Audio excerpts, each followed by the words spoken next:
I'll never forget the weight of that envelope in my hands, the way the hospital's fluorescent lights flickered as the nurse handed it to me. My mother-in-law, Susan, was gone, and her final words weren't for her son, my husband, or his sister. They were for me. If you've ever been betrayed by the people you loved most, stick around. This is a story about family, heartbreak, and a revenge so quiet it screams. Before we dive in, hit that like button if you've ever felt invisible to the people who should have cared most. Subscribe and ring the bell so you don't miss a story like this, because trust me, it's a wild ride. My name's Emma Walker. I'm 34 years old, and for the longest time, I thought I knew what family meant. I thought it was late night talks with my husband, Tyler, over cheap wine and takeout. I thought it was the way his mom, Susan, would squeeze my hand when I helped her with her groceries, her eyes crinkling with a warmth that made me feel like I belonged. I thought family was love, loyalty, partnership, but I was wrong. Family can be a lie you tell yourself until the truth rips it apart. I met Tyler 6 years ago at a friend's barbecue. He was charming in that effortless way, tall with a crooked smile and a laugh that made you feel like you were in on the joke. We fell in love fast, the kind of love that feels like a movie montage. Coffee dates, road trips, dancing in our tiny apartment to songs we didn't know the words to. When he proposed 2 years later, on a pier at sunset with seagulls circling above, I said yes without a second thought. I didn't just marry Tyler. I married his family, his mom, Susan, his sister, Brianna, and the tangled web of their history. Susan was the heart of it all. She was 68 when I met her, a petite woman with silver hair. She wore in a loose bun, always dressed in cardigans that smelled faintly of lavender. She had this quiet strength, the kind you don't notice until you see her lift a heavy tray of cookies for a church bake sale or hear her hum an old jazz tune while washing dishes. She'd been a widow for a decade, ever since her husband David passed from a sudden heart attack. Tyler and Brianna were her world, her only children, and she poured everything into them. Her time, her money, her love. But there was a shadow over that love, one I didn't see at first. Tyler and Brianna, they took her for granted. They'd roll their eyes when she called, dodge her invitations to dinner, leave her voicemails unanswered. I'd watch Susan's face fall when Tyler said he was too busy to stop by, or when Brianna canceled another holiday visit with some flimsy excuse. I'd tell myself it wasn't my place to judge. They were her kids, not mine. Maybe this was just how families worked. I tried to make up for it. I'd visit Susan at the assisted living facility Tyler had insisted she move into after a minor fall 2 years ago. It was a sterile place, all beige walls and fake plants, nothing like the cozy home she'd described from her younger years. I'd bring her favorite chamomile tea, sit with her for hours, listen to her stories about David, about the life she'd built. She'd tell me about the cottage she used to own, a little place tucked in the countryside, overgrown with wild roses. It was my sanctuary, she'd say, her voice soft but heavy with something I couldn't quite name. I thought it was just nostalgia. I didn't know it was a secret. Tyler didn't like me spending so much time with her. "She's fine, Emma," he'd say, scrolling through his phone. "You don't need to play nurse." But I wasn't playing nurse. I was building a bond, one that felt more real than the one I had with him sometimes. Susan saw me. She'd pat my hand and say, "You're a good one, Emma. Don't let anyone dim your light." I'd smile, brush it off, but those words stuck with me. They were a lifeline I didn't know I'd need. The cracks in my marriage started small, so small I barely noticed them. Tyler's late nights at work, his short temper when I asked about his day, the way he changed the subject when I brought up Susan. I told myself he was stressed, that running his own contracting business was hard, that he loved me even if he didn't always show it. But then there was Brianna. Brianna was 3 years younger than Tyler, a whirlwind of charisma and sharp edges. She'd breeze into town every few months, always with a new story about her big break as an influencer, always needing a loan from Susan to tide her over. She'd hug me like we were sisters, but her eyes were cold, calculating. I caught her once, whispering to Tyler in the kitchen during a family dinner, her voice low and urgent. "You need to handle Mom. She's getting too clingy." I didn't know what she meant then. I wish I had. The day Susan got sick, everything changed. It was a Tuesday in early fall, the air crisp with that first hint of winter.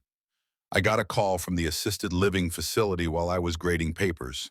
I'm an English teacher, or I was back then. Susan had collapsed during breakfast. A stroke, they said. I rushed to the hospital, my heart pounding. But when I got there, she was alone. No Tyler, no Brianna, just me, sitting by her bed holding her hand as the monitors beeped. I called Tyler. "She's in the ICU, I said, my voice shaking. "You need to come." "I'm in a meeting, Emma," he said, his tone clipped. "I'll be there later." Later never came. I called Brianna, left voicemails, texts. Nothing. For 3 days, I sat by Susan's side, watching her fade. The nurses were kind, but they couldn't fill the hole left by her family's absence. On the third day, Susan woke up just for a moment. Her eyes were cloudy, but they found mine. She didn't speak. She couldn't, but she gestured weakly to the nurse, who handed me a sealed envelope. Susan's hand squeezed mine, and then she was gone. 3:42 p.m., a quiet Tuesday. Inside the envelope was a key, an address I didn't recognize, and a single sentence in Susan's careful handwriting. "They never loved me. Now they will learn what it means to be forgotten."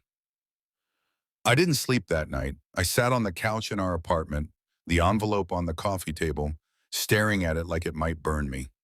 Tyler came home late, reeking of whiskey, and when I told him about Susan, he just nodded. "Yeah, I figured," he said, like she was a distant aunt, not his mother. I wanted to scream, to shake him, but I didn't.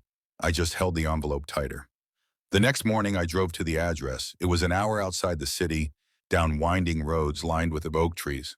The cottage was exactly as Susan had described, small, weathered, with a rusted gate and wild roses climbing the walls. Inside, it was like stepping into a memory. Faded floral curtains, a creaky wooden floor, a fireplace stacked with logs that hadn't been lit in years. It wasn't a rental or some forgotten investment. It was Susan's real home, the one she'd kept secret from Tyler and Brianna, the one she'd chosen over the assisted living facility they'd pushed her into. On the kitchen table was another letter, this one addressed to her lawyer. I didn't open it. I didn't need to. Something told me it held the truth Susan had been guarding, the truth she'd entrusted to me. A week later, I sat in a small law office downtown, my hands sweaty, the letter in my purse. Tyler and Brianna were there, both dressed like they were going to a business meeting, not a funeral. They hadn't even planned one for Susan. She didn't want a fuss, Brianna had said, flipping her hair. I bit my tongue. The lawyer, a gray-haired man named Mr. Peterson, opened the will with a calm that felt almost ceremonial. "To my son, Tyler," he read, "I leave my forgiveness, though you never earned it." Tyler's face went red, his jaw tight, but he didn't speak. "To my daughter, Brianna, my wedding ring, as a reminder that promises should be kept." Brianna laughed, a sharp, bitter sound. "What's that supposed to mean?" she snapped. And then, "To Emma, my daughter-in-law, I leave everything else. My estate, my accounts, my property, including the cottage at 1427 Rosewood Lane." The room exploded. Tyler was on his feet, shouting about manipulation, about how I must have wormed my way in. Brianna called me a gold digger, a liar, said I'd brainwashed Susan. I sat there silent, my heart pounding, but my face calm, because I knew something they didn't. Susan had seen through them long before I did. Mr. Peterson held up a hand. "There's more," he said. He played a video, recorded 6 months earlier. Susan's face filled the screen, her voice steady despite her frailty. "I am of sound mind," she said. "I've had a psychiatric evaluation to prove it. Emma didn't ask for this. She didn't know. But she was there when you weren't.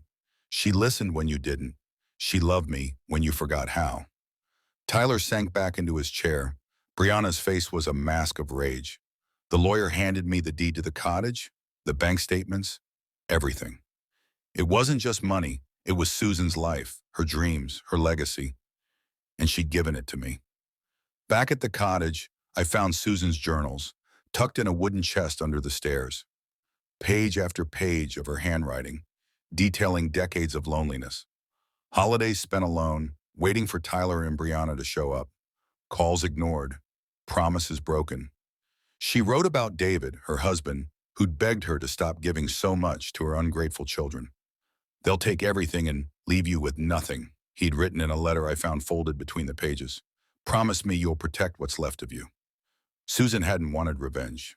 Not really. She wanted her children to see what they'd done, to feel the weight of their neglect. And she wanted me to carry on her light. So I did. I turned the cottage into a writing retreat for older women, just like Susan had dreamed. A place where they could tell their stories, find their voices, heal from the wounds life had left them. It's called Rosewood Haven now, and it's thriving, filled with laughter, stories, and the kind of love Susan deserved but never got from her kids. Tyler tried calling, first with apologies, then with demands, then with silence. Brianna sent an email threatening to sue, but it went nowhere. Susan's will was ironclad. I never responded. I didn't need to. Susan's final words echoed in my mind. Forgive no one. Let them beg. Let them kneel. And when they do, smile, turn, and walk away. I'm walking away now, but not into silence. I'm walking into a life Susan gave me, a life where I'm seen, where I'm enough. And every time I see those wild roses bloom outside the cottage, I know she's with me, smiling.